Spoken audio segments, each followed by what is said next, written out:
Now we will start with our first speaker, Jake Stroud. He's a postdoc working with Mate Langya and Mark Stokes. They are using computational approach, mainly dynamic systems, control theory, and machine learning methods. And they combine with various data sets of monkey prefrontal cortex recordings to understand the dynamics of prefrontal cortex during working memory. In this talk, he will present a normative argument as to why they typically observe strongly sequential activity during stimulus representation together with stable delay activity in working memory task. His talk is titled Just-in-Time Computations by Non-Normal Attractor Dynamics in the Prefrontal Cortex. Stage is yours, Jake. Thank you very much for the lovely introduction.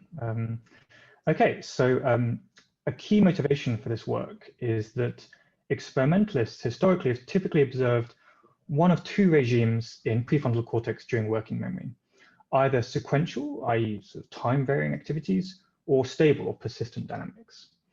And then aligned with these observations, theoreticians have come along and tried to capture these dynamics, again, with really two distinct kinds of models. One are sort of feed-forward non-normal systems, which capture sequential dynamics, or attractor systems, which typically capture stable dynamics. However, more recent studies show that actually prefrontal dynamics seem to be quite a rich combination of both sequential and stable dynamics. So in this study, we want to kind of understand what's the relationship between these two regimes and are they really so distinct? So the first thing we did is to look at some data of monkeys performing a classic memory-guided saccade task. And all these recordings are from lateral prefrontal cortex. And one of the main pieces of analysis that we did is to perform cross-temporal decoding. So what we did is we trained a decoder at one time point in the task to try and decode what the memory cue was, and then test how well does that decoder generalize to any other point in the task. And that's what I'm showing in the bottom middle here. And so what we observe is quite a stable pattern of neural activity during the delay period. So this means that a decoder is generalizing between any pair of time points well during the delay period, right? But actually we get quite sequential activity during the cue presentation period, right? So a decoder trained during the stimulus period doesn't generalize well to the delay period and vice versa. And additionally, decoders trained during the delay period don't generalize well to the go time. So we see quite distinct dynamics, both a combination of both sequential and stable dynamics in this task. And we found that the primary reason for the distinct dynamics in the different task epochs is that neural activity is strongly orthogonal in the different epochs. And I can go through more details in the discussion later if we want to. So then we wanted to look at some classical models and see do any classical models capture these dynamics? Okay. So all these models the dynamics of these models are described with these quite typical dynamical equations. And the first model we look at is a linear integrator put forward by John Murray from a few years ago. So when we perform cross-temporal decoding on this model, we find that straight after cue onset, decoders actually generalize to any other time point quite well. And that's because the cue inputs drive neural activity straight away into these stable delay directions, okay? And so that's quite distinct from the data, right? We don't observe this strongly sequential activity during the stimulus period. The next model we looked at is a linear feed-forward network, which is a model of sequential activity. And as expected, we see that decoders only generalize to nearby time points, right? We get this diagonal pattern of decodability, and we observe no stable delay activity, okay? Which again is distinct from the data. And the final class of models we looked at are nonlinear attractor models, so both bump attractor models and discrete attractor models, which I'm sketching here. And what we find is quite a similar profile to the integrator model, except importantly, because the model is nonlinear, you can actually now escape from your attractor state, which you can't with the integrator model. And so these models all have distinct cross-temporal decoding profiles, but additionally, not one of them in isolation captures what we're seeing in the data, right? And so next we want to look at really what's going on in the data. Can we come up with new models that capture what we're seeing in the data? So here's a sort of sketch of what we're trying to capture, right? So during the cue period, neural activity is driven in this sort of vertical cue direction here. And then only after cue offset does activity really seem to sort of rotate or move into a stable delay direction. And then neural activity kind of stays within some attractor state during the delay period. Okay. So here's the model we came up with. It's a non-normal model. So it's a model with a strongly feed-forward connection. And it's just two neurons and it's completely linear. So it's hopefully quite a simple model. Neuron 1 is an integrator. So it just has completely persistent activity, okay? And then neuron 2 just connects to neuron 1 in a feed-forward way. And here I'm sketching the flow field of the model. So I'm sketching neuron 2's activity against neuron 1's activity. And I've labeled neuron 1 as the slow mode, right? It's an integrator. So whenever you apply an input to neuron 1 and you release the system, you just stay there for all time, right? But what we find is that in such a system, in this non-normal system, if you apply an input in what we identify as the most amplifying mode using control theory, which is basically an input that strongly aligns with neuron 2, you actually generate huge amplification along the slow mode, right? Much greater than if you started your system off along the slow mode, okay? And again, we see that this input is strongly orthogonal to your stable delay direction, much like what we're seeing in the data. And this is really different from what you'd expect in a normal system, i.e. a symmetric system, okay, which many classical models are based on. In a symmetric system, we find that both your most amplifying mode and your most stable mode perfectly align, they're identical. And so in such a system, if you want to end up in the stable mode, your only option is to start there, right? So you're not gonna get orthogonality from stimulus to delay period. But in a non-normal system, you can utilize these feed-forward pathways. And in fact, in a non-normal system, your most optimal input should be aligned with the most amplifying direction, which will be strongly orthogonal to the stable direction. We tested this not in just these toy handcrafted models, but in random integrating networks up to 1,000 units. And we see that actually, if you align your input with these most amplifying directions, you start off strongly orthogonal to the delay direction, and you get this huge amplification into the delay direction. So you can robustly encode your stimulus quite well in these models, but your input starts off strongly orthogonal to the delay directions, okay?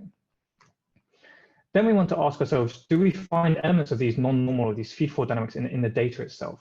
So we fitted linear dynamical systems to the actual recorded neural firing rates.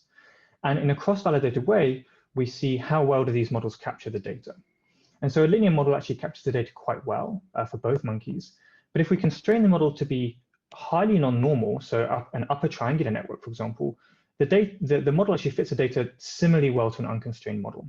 And additionally, if we constrain the model to be symmetric, i.e. a normal model, which doesn't have any feed-forward pathways, we get a considerably poorer fit, and it's actually poorer than just a random model. So that provides quite direct evidence that actually the data itself is governed by a non-normal system. I mean, here's a sort of cartoon sketch of what's going on. So in a classical model, your input drives you straight away along these stable, persistent delay directions. But actually in the data, and what's expected, what's optimal actually in a non-normal system is actually your inputs drive you in an orthogonal direction, which makes use of these amplifying feed-forward pathways. And only then after stimulus offset does your activity then really increase along these stable directions, okay? And then in the final part, I'm gonna just talk about training nonlinear networks on the task, okay? And so we have these vanilla ReLU nonlinear networks. And what we found is if we apply our training objective just before the go time, which means we want to separate neural activity corresponding to different Q conditions just before the go Q comes, right? Then we obtain stable delay activity and sequential activity from stimulus to delay, just like in the data. So out of the box, you really make use of these non-normal feed-forward pathways, and you don't have to like enforce it into the system itself. And so these dynamics are quite similar to what we observe in the data. And we contrasted that with other cost functions. So if we apply the cost function, what we call a classical way at the go time, so it's literally what the actual motor response should be, we get quite sequential dynamics, much like classical feed-forward models. And if we apply the cost during the full delay period, like a kind of full working memory cost, if you like. So as soon as the stimulus goes off, I'm representing the stimulus in a stable way. We get classical attractor models, okay? So your Q-related dynamics are very similar to your delay dynamics. And then a final bonus is we looked at data from a task with a distractor. So it's a classical memory guided saccade task, but there's an additional delay period where a distractor comes on. And what we found, to cut a long story short, is that our just-in-time networks capture this data set quite well when we perform cross-temporal decoding both in the full neural activity space and in a low-dimensional subspace. And actually, the delay trained networks also perform the task, right? But they are completely resilient to this distractor. They don't change the neural activity at all, which is not what we see in the data. And a classically trained network, again, just generates sequential activity, which is unlike what we see in the data. And so that's the end. Here's a brief summary. So our observations were we have stable delay activity in PFC, which is orthogonal to the stimulus-related activity. Classical models typically don't capture this. And our main explanation is that in a non-normal system, which again, I should say is guaranteed with probability 1, your circuit will be non-normal. There will be feed-forward connections in it. Actually, your optimal inputs should be aligned with the most amplifying directions, which naturally themselves are orthogonal to the stable delay directions. And the computational objective PFC seems to be performing, which gives rise to these dynamics, is just to have just to separate Q conditions just by the time of the go Q. And then you get these naturally sequential dynamics and stable dynamics. And our bonus is things seem to generalize to this task with distractors. And so that's it. Thank you very much for your time, and I'm happy to take questions. Thank you, Jake, for this nice and short talk. We have a question. If you have any questions for Jake, please use question and answer panel and the chat to ask your question. We have questions from Matthias Henning asking for how do you regularize to get a non-normal models in the linear nets? Just enforce triangle weights. Exactly. We just enforce the network to be triangular. There's actually two variants. One is strictly upper triangular, and the other is we also train the diagonal. So we learn the time constants. Both actually give basically the same result. So that's exactly what we do. In these nonlinear networks, we have no constraints at all, right? So they just naturally, the networks are naturally non-normal. And so they're sufficiently non-normal that we observe also sequential dynamics there. But yeah, when I fit linear models to the data, I enforce them to be upper triangular. Okay, thank you. Another question is from Bin, asking for what exactly do you mean just-in-time network, just-in-time objective function? So yeah, so I didn't have anywhere near enough time to try and explain it. But basically, we have a classical cost function for this task, which is a cross-entropy loss, which is just used in machine learning models all the time. And the difference between these different models here is the time at which we apply that cost function. So in the just-in-time network, we apply the cost just before the go queue comes, which kind of aligns with roughly, I think, how many people think about prefrontal cortex, that you want to represent the stimulus and have that information ready to be read out just when the go queue comes. So you want the motor regions to be able to read out what the stimulus was in prefrontal cortex just when that go queue comes. And so the just-in-time cost function, for example, for a fixed delay task is we just apply it just before the go queue comes every time at the same time. And then a random delay task, we apply it just before the estimated earliest go queue and then up until the go queue on that particular trial. So I hope that sort of roughly answers that question. So in prefrontal cortex, you know, we have this pre-choice activity as well, what we see very clearly. But I'm just wondering, in your model, can you capture that as well? What do you mean by that? So pre-choice, so you mean just before the go queue? Yes, before the go queue. But what type of dynamics do you mean? That's like ramping activity or something like this, you mean? Or? Expectation, getting ready, this kind of, because prefrontal cortex carries these early activities. Because currently, as far as I see in your model, you're always looking after 0. I'm just wondering, because it is a recurrent neural network, if it is just in time, it should be fine to look before and after, right? I don't know. I'm just like, what do you speculate? I mean, nothing's really going on in our model before the queue comes on. It's just sort of random dynamics. There's noise in the system, so it's just randomly moving around a spontaneous state. But just before the go queue comes, I mean, we have analyzed the single units in the model, and we see both units that are completely persistent, units that are sort of more active during the early part of the task, and units that are more active just before the go queue comes. So we see these quite heterogeneous dynamics, which are also observed in data. But yeah, that's kind of all I can say really about that, I think. Yeah, I hope that kind of slightly answers the comment. And one of our attendees is asking if this is published data. Right. So we're writing up as we speak. Hopefully we can put something online this year, although maybe that's a bit too hopeful. I've got a short recorded talk online, which you can also see, which is basically this poster again. But yeah, if you're really interested, then of course email me and we can chat. I've chatted with a few groups so far about this. And this video will be available in YouTube probably next week, as soon as our technical people will handle it. And you can reach out to these talks all over again next week. If you have more questions for Jake, feel free to ask. I think Tal has a question. Yeah. Yep. Lovely talk. I was wondering also, in line with what Huriye asked, how do you incorporate things like temporal attention. Like if you know that the target is going to appear in an X time, and you have like a ramp up of activity that predicts it, or something that is going to deviate from the stable activity. How can you incorporate this into this model? I mean, so basically, I guess my general answer to these questions is that, you know, all of these that have been observed tasks and how neurons change their activity throughout the task, these kind of things seem to emerge often out of the box in these kinds of networks when you train them on the task. And so these networks, the ones I'm showing here, I'm literally just training them to perform the task. And then whatever dynamics we get, they're just out of the box, they just happen. So I'm not enforcing anything in the system to do any kind of you know, preparation activity. It's just literally trying to perform the task.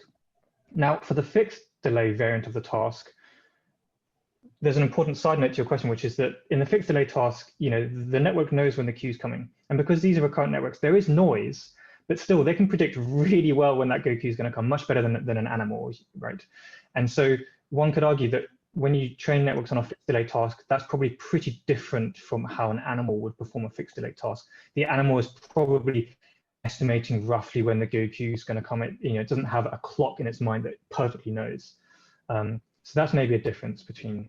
But for the random delay task, I think that's pretty reasonable that the networks are kind of performing them and using similar mechanisms to what the brain might be using. But yeah, for a fixed delay task, you might have to add something else in to make it appear as though it's, because it doesn't need to use the go queue at all in a fixed delay task. Basically, the network can just completely neglect the go queue and just use time. So yeah, sometimes you might have to add something in there to force it to use the go queue. Thank you. So for example, like on a match to sample task, it has to use the second item to perform the task. Whereas in the memory guided saccade task, as soon as the stimulus comes on, it knows what to do straight away, right? This is like a classical comment by, you know, Earl Miller, for example, says that the memory guided saccade task isn't a very good example of working memory because it's already motor preparation, right? So yeah, that's a kind of side comment as well. There are no like catch trials where you don't get the go queue. Right, no. And, okay. Thank you. Our previous attendees is asking for the link that you mentioned for your previous short talk. Yeah, I will get that. I'll put it in the chat. Now we will wait for a couple of, while Jake is getting the link for you, we will wait a couple of minutes for Tal, because our second speaker is not with us. We will wait until the 11:30 for London time for Tal to start her talk.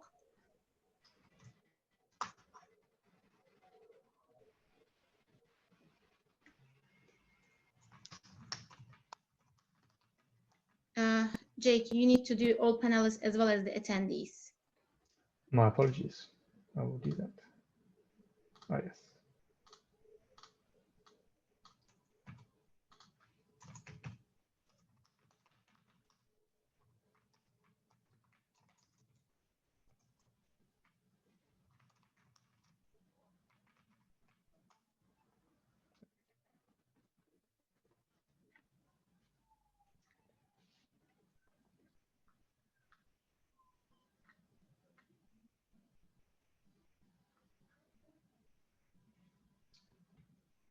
Yeah, if you have any questions for Jake, please feel free to ask. We have we have 10 minutes basically. Any questions? Yeah, feel free. I can put up the slides again, go into any other details. I think a typical question that people also ask is that, why haven't we kind of studied this too much before? And I think there's many different data sets, and I think all the data sets are kind of different and have some subtle differences and some quite strong differences. And it seems in our data set, things are a lot more sequential from stimulus to delay than some other data sets. So that may be some reasons why other models haven't tried to capture those dynamics. Yeah, that's another comment I should say. I mean, because you are focusing on the prefrontal areas, they are, yeah. I mean, these animals are monkeys. Monkeys are well-trained animals, just like they trained, I don't know, maybe 6 months or so. That's why when they are doing this task, they know it really, really well. Yeah, I would expect that there is this getting ready activity is really dominating, that especially in time. If we are talking about in time, getting ready, answering, or getting outcome, getting ready for outcome, expectation for outcome, this kind of things. If I don't know, I would expect I don't know how to interpret, implement this into the model. It's just like hard, but it would really might be interesting to. But I mean, for example, a sort of answer to that is that if these monkeys really are, you might think as ready as they possibly can be for this task, you would think there'd be no sequential dynamics from stimulus to delay. Why wait around for your activity to then get into the stable regime? Why, as soon as the cue comes on, why aren't you going straight into the stable regime, right? So, and so that's kind of why we're answering that, is that actually the best thing to do is to not go straight in there. If you want really robust, stable delay activity, you can actually use these orthogonal directions, which give you even greater amplification. And so even when the monkey is super ready, it's still using these orthogonal directions in the activity, and it doesn't go straight into that stable, working memory subspace straight away. Yeah, we have a couple more questions for us for filling in this time from Matthias and Tim. And Matthias is saying that one is, if you have looked at the PCs that have task-related activity, do you find the relevant signal in the first few? Asking, as in motor cortex, a lot seems hidden in low variance, at least in mouse. We found at least in mouse. Yeah, let me share slides and go back.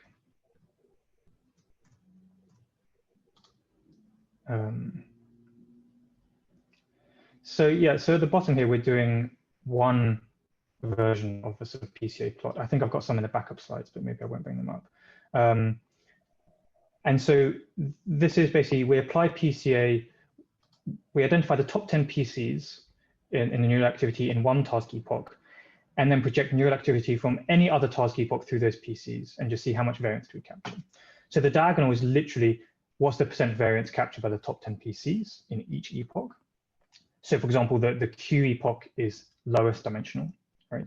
And the spontaneous period is highest dimensional. But we see that the off diagonals are all really, really low. So basically things are really orthogonal within the different task epochs. The only discrepancy is from Q to Go, because actually the Go signal is all stimuli being presented at once. So that's probably why there's some overlap. And yes, so we do see the relevant signal in the first few PCs during the stimulus period. During the delay period, things are a lot more noisy. And so you probably need quite a few more PCs to capture the signal in the delay period. And they say, yeah, there's hidden in lower variance.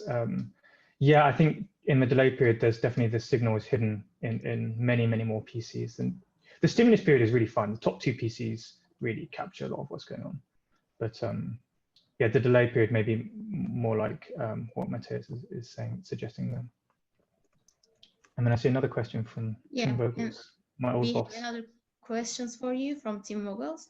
He's asking, how does this relate to your previous work, or better, where are the explicit differences? Can you rebuild socks to make them do what you want these nets to do?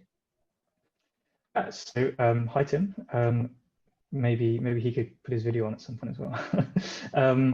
But yeah, you can think of these as so a sock is a stability optimized circuit, and basically these are a good model of motor cortex. So in motor cortex, the circuit is really non-normal. There's loads of feed-forward pathways. You get this huge amplification of activity when you perform a movement, and then activity decays back to baseline when you're done with the movement.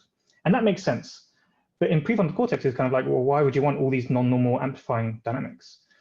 But the difference between prefrontal cortex and motor cortex is, in motor cortex, everything goes back to 0.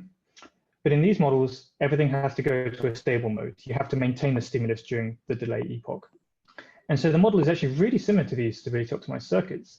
That the models are non-normal, and they make use of these non-normal pathways, and we use these amplifying directions, but activity falls onto a persistent integrating mode during the delay period.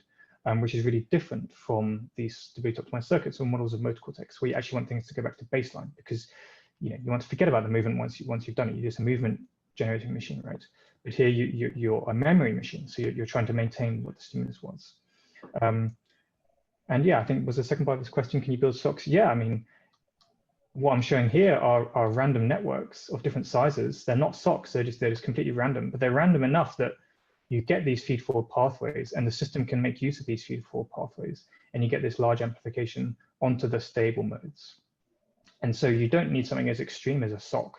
In fact, just a random network is normal enough to capture what we're seeing in the data. Yeah.